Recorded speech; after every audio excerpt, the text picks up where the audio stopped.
Glória a Deus, mais um sábado abençoado, mais um sábado tremendo na presença do nosso Senhor e Salvador Jesus Cristo. Quero dizer que estamos muito felizes, estamos de volta, né?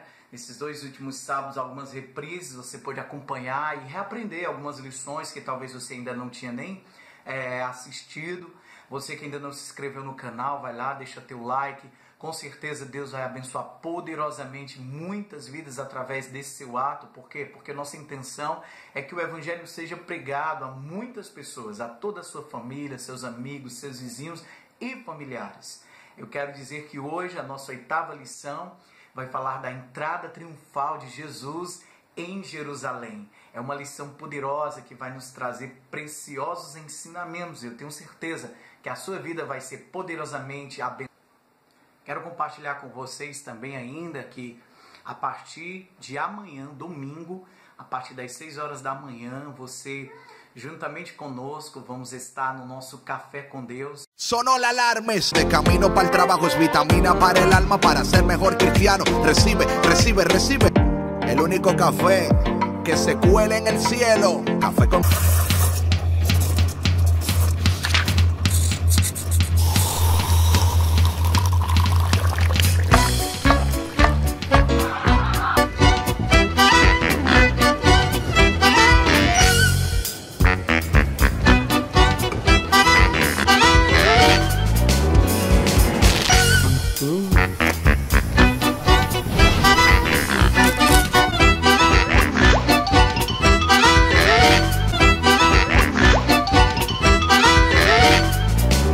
Onde todos os dias nós vamos ter um devocional ali de até 5 minutos, onde nós vamos compartilhar uma reflexão, alguns versículos da palavra de Deus e orar. Orar para que Deus abençoe os nossos planos, orar para que Deus abençoe o nosso dia, orar para que Deus guarde a nossa família, para que Deus nos dê da sua graça, nos dê da sua resposta, nos dê da sua bênção. Por isso, não deixe de assistir amanhã, de conferir Café com Deus às 6 da manhã, abençoando a tua vida, a tua casa, toda a tua família, todos os teus sonhos. Café com Deus.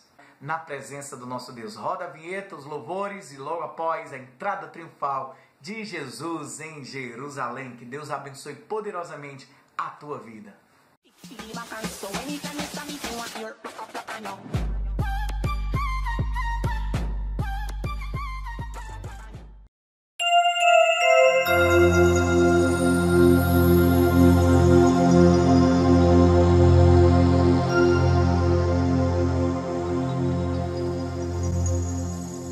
Nosso Senhor e Salvador Jesus Cristo, a sua palavra diz: tudo que tem fôlego, louve ao Senhor. Eu convido você agora para aprender juntamente conosco a nossa lição de número 8, a entrada triunfal de Jesus em Jerusalém. Vai ser muito tremendo, vai ser muito abençoador para a sua vida. Para isso você pega a sua Bíblia agora, abre a sua Bíblia ali no Evangelho segundo escreveu o apóstolo João. Nós vamos ler ali no capítulo de número 12. No capítulo de número 12, nós vamos fazer a leitura ali dos versículos 12 a 19. Então, você abre a sua Bíblia comigo. No livro de João, capítulo 12, nós vamos ler do versículo 12 ao versículo 19. João 12, do 12 ao 19, nos diz assim: no dia seguinte, ouvindo uma grande multidão que viera à festa que Jesus vinha a Jerusalém, tomaram ramos de palmeiras e saíram-lhe ao encontro, e clamavam: Hosana, bendito o Rei de Israel, que vem em nome do Senhor. E achou Jesus um jumentinho e assentou-se sobre ele, como está escrito: não temas, ó filho de Sião, eis que o teu rei vem assentado sobre o filho de uma jumenta. Os seus discípulos, porém, não entenderam isso no princípio. Mas quando Jesus foi glorificado, então se lembraram que isso estava escrito dele e que isto lhe fizeram. A multidão, pois, que estava com ele, quando Lázaro foi chamado da sepultura, testificava que ele ressuscitara dentre os mortos.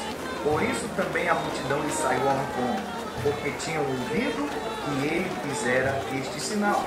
Disseram, pois, os fariseus entre si: vedes e nada aproveitais, eis que toda a gente vai após Ele. Graças a Deus. Amém, Senhor. Louvado e engrandecido seja o teu nome e a tua santa palavra.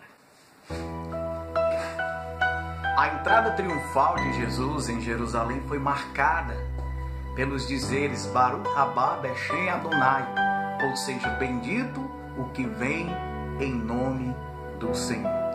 É interessante nós compreendermos que antes que houvesse essa chegada de Jesus em Jerusalém, muito ali o Dr. Lucas nos faz menção ali no capítulo de número 19, do versículo 29 ao 33, que chegando ali próximo de Betfagé e de Betânia, Jesus ele ordena aos seus discípulos que tragam um animal para que ele o montasse, um jumentinho sobre o qual ninguém ainda o havia montado. Não mandou que lhe trouxessem um cavalo vistoso, um cavalo branco, um cavalo de guerra, com muitos acessórios, com ornamentos de ouro, com ornamentos de prata e até mesmo de bronze, para que de alguma forma montasse aquele animal pomposamente. Não, como faziam os grandes conquistadores romanos, Jesus fez completamente diferente destes. Ele escolhe um animal humilde, um animal voltado para o transporte de cargas pesadas, um jumentinho. Para quê? Para que se cumprisse o que estava escrito. Alegra-te muito, ó filha de Sião. Exulta, ó filha de Jerusalém. Eis que o teu rei virá a ti, justo e salvador, pobre e montado sobre um jumento, sobre um asninho, filho de jumento. De acordo com Zacarias capítulo 9, versículo de número 9. No ato de montar o jumentinho, Jesus se identificava com o povo humilde e também contrastava com o tipo de guerreiro exaltado e vingador que procuraria montar um cavalo garboso e bem adestrado, a fim de impressionar e intimidar o povo com a sua postura e superioridade. Então Jesus ele procura de uma certa forma revelar ali para muitos a sua simplicidade, e ele procura mostrar como o povo de Jerusalém o era, um povo simples, um povo humilde, um povo sereno, um povo pacato. E era isso que Jesus queria revelar para aquelas multidões que ali estavam, que ele, como o rei dos judeus, como o rei dos reis, era revestido de humildade, era revestido de simplicidade. Lembremos a palavra do apóstolo aos Filipenses: não usurpou ser igual a Deus, mas se esvaziou, assumindo a forma de servo. A história nos conta, a palavra de Deus nos conta que à medida que Jesus ia invadindo ali os corredores de Jerusalém, lhe eram jogadas ramos de palmeiras como decoração ali das ruas por onde o grande mestre iria passar. As ruas de Jerusalém recebem o rei de Israel. João nos informa que usaram ali ramos de palmeira. E essa era uma tradição antiga, festiva do povo, pois os ramos de palmeiras passaram a ser usados nas festividades do templo, como uma homenagem permanente em memória à libertação dos judeus dos domínios dos Seleucidas, cerca de 124 anos antes de Cristo. Quero dizer para vocês que hoje o nosso emblema não é um ramo de palmeira, mas sim o sangue de Jesus, que pelo seu sacrifício eterno realizado na cruz do Calvário, aleluia, nos redimiu para Deus e nos libertou do pecado. O nosso símbolo mais poderoso no Evangelho é o sangue do Filho de Deus.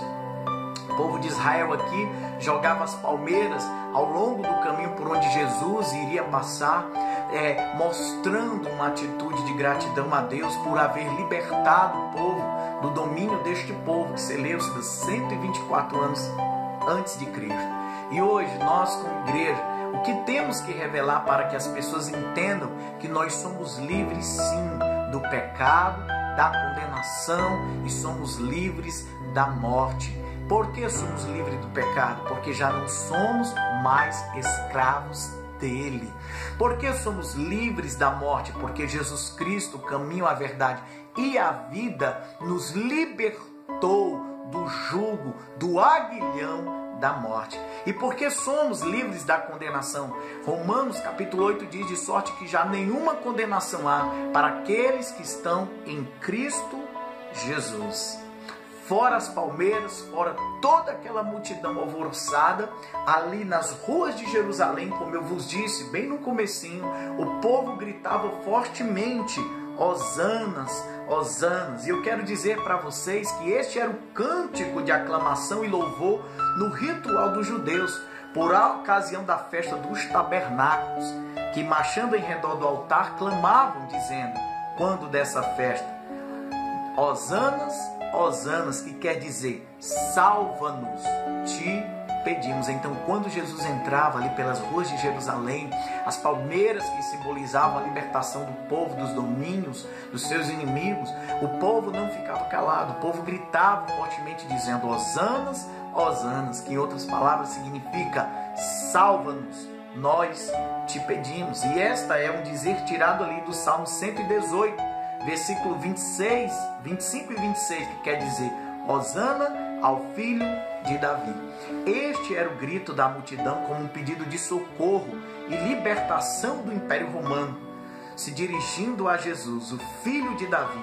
E era deste modo o reconhecimento do Senhor como Messias de Israel, como libertador do povo de Israel. E aqui também o povo o aclamava como rei que vem em nome do Senhor.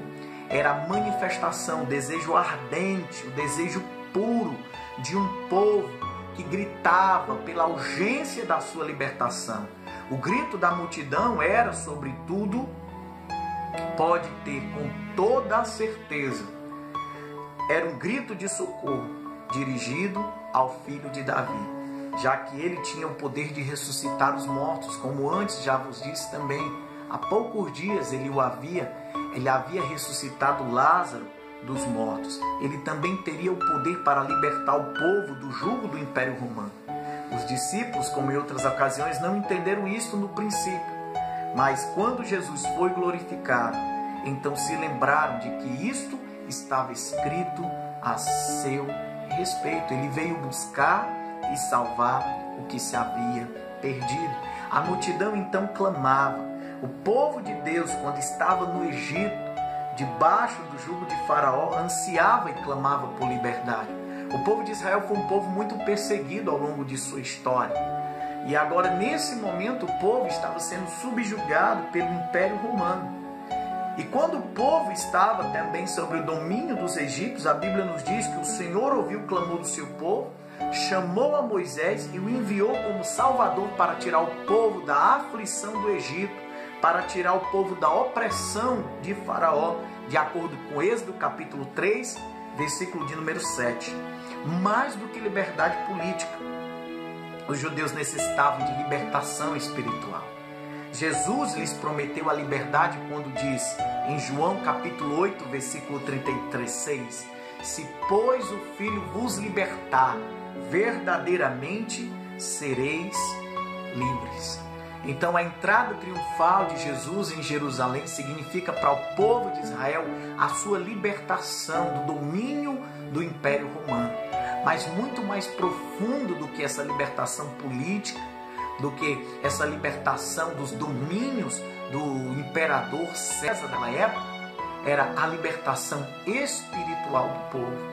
A Bíblia diz que todo aquele que comete o pecado se torna escravo do pecado.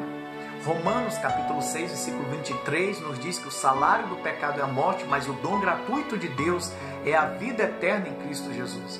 Romanos 3, 23 diz, porque todos os pecados destituídos estão da glória de Deus. E aqui João 8,36 diz, pois o Filho verdadeiramente sereis livres. A única maneira que o homem pode ter de ser livre do pecado, da condenação do pecado, da maldição do pecado, é por meio do sangue de Jesus Cristo, o Filho de Deus, que nos liberta e nos purifica de todo o pecado. Nesse momento aqui, quando Jesus entra em Jerusalém, ele é aclamado rei. A multidão clama e grita em alta voz: Baruch Rabá, Beshem Adonai.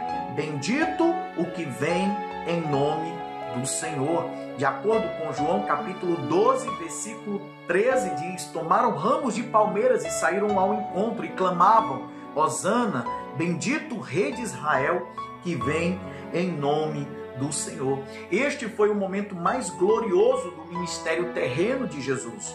Os gregos, lá no versículo 21, ainda deste mesmo capítulo, vieram procurá-lo.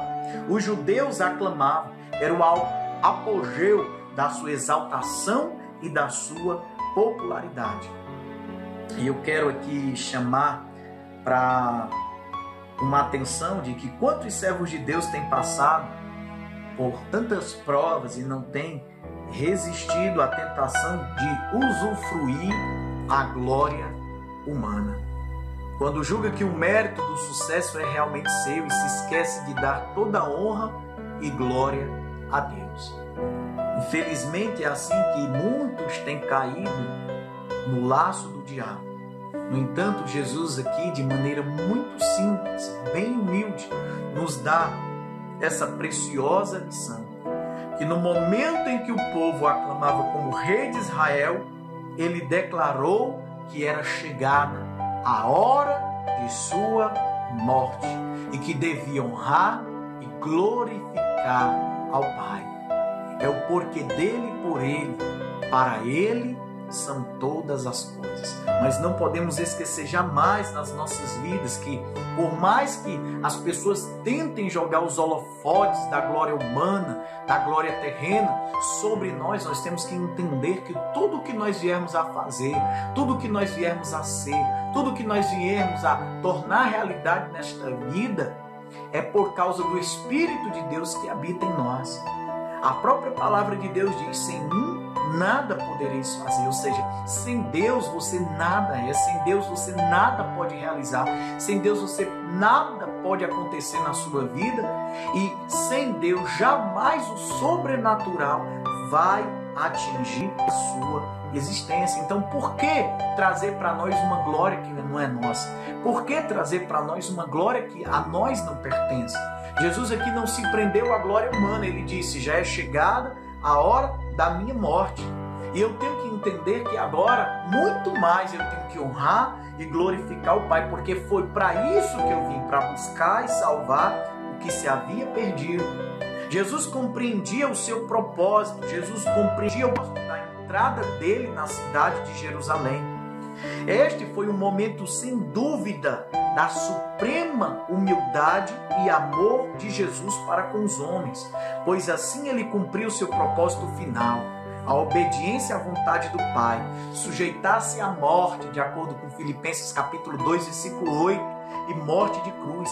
Enquanto eles clamavam o rei como rei de Israel, ele se considerava como Cordeiro de Deus, a caminho do sacrifício. Enquanto muitos já imaginavam como seria o seu trono real, ele falava do seu trono de morte, da sua cruz e do reino que estaria por vir. Lá no versículo 32 deste mesmo capítulo de João.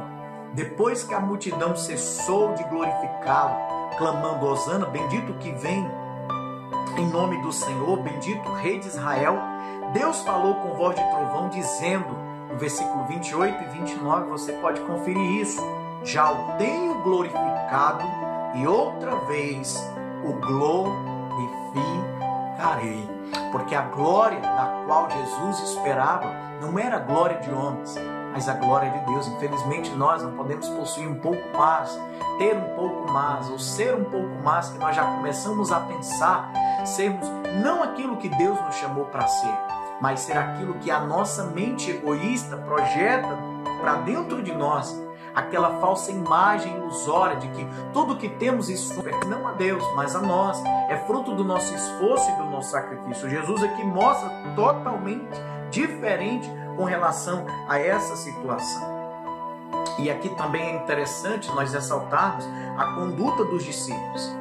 Lembra a vocês, quando Jesus purificou o templo, ele fez uma declaração que os discípulos só foram entender depois da ressurreição. Nesta ocasião também não entenderam o significado dos fatos que os envolveram. Somente quando Jesus foi glorificado é que eles foram compreender. Os mesmos sem entender o que ali estava acontecendo, não agiram com uma mente rebelde, ou seja, aquilo que tu não podes entender hoje, Pedro, tu vai entender amanhã.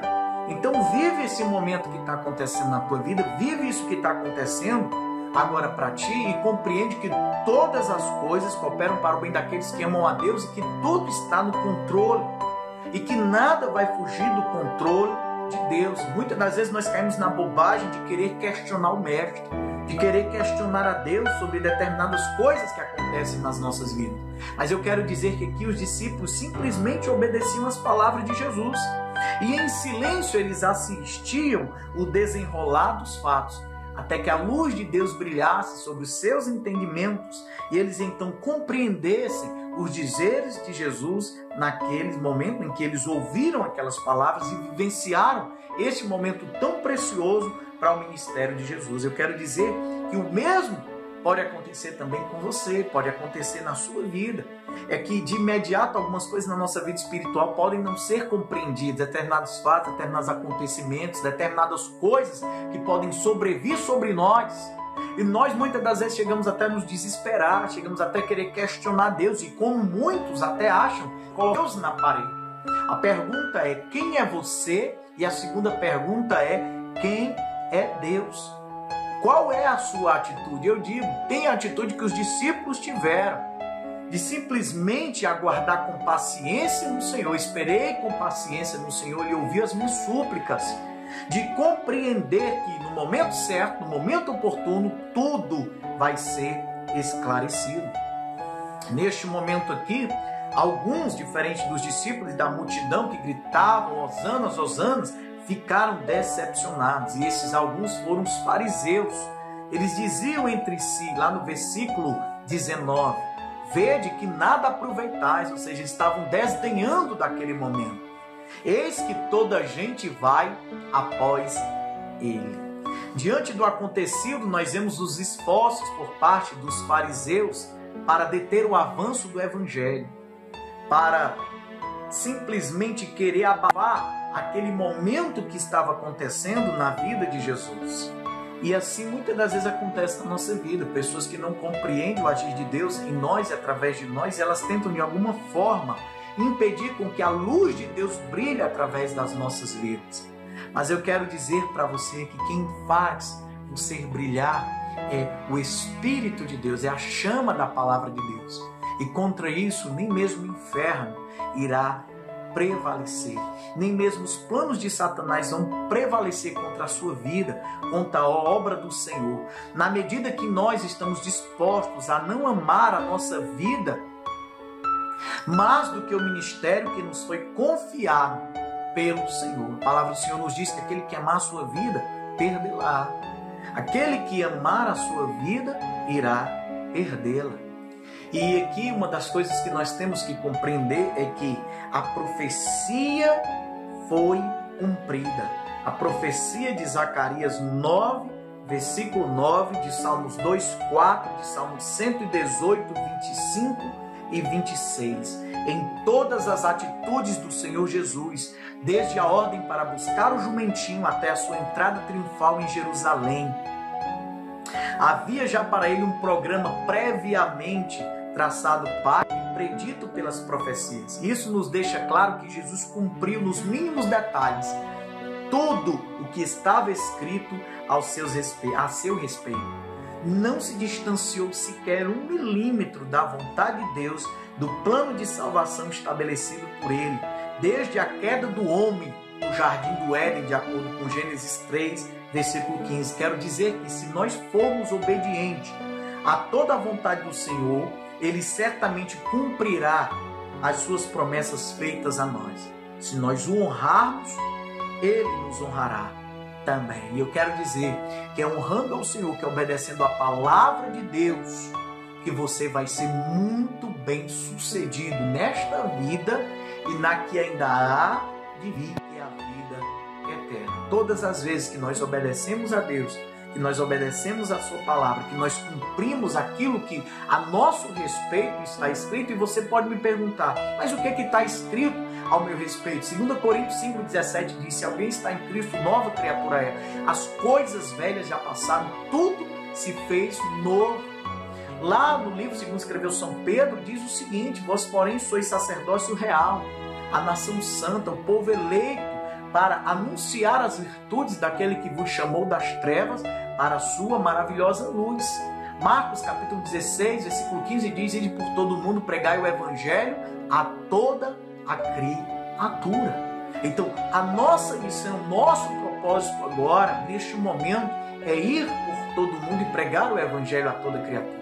É por isso que eu se utilizo dessa plataforma YouTube para gravar estas mensagens. Não temos aqui nenhum objetivo financeiro, não temos aqui nenhum objetivo de convencer você a um estilo de vida, a determinadas coisas que vão te fazer ser isso ou aquilo. Não, nós estamos aqui com um propósito de pregar o evangelho a toda criatura, porque nós entendemos que o evangelho é o poder de Deus para a salvação, tanto do judeu como do grego, tanto do brasileiro, como do chileno, como do argentino. E é por isso que nós contamos com você aí na sua casa, chamando seus filhos, seus parentes, seus amigos, compartilhando com o maior número de pessoas esta palavra.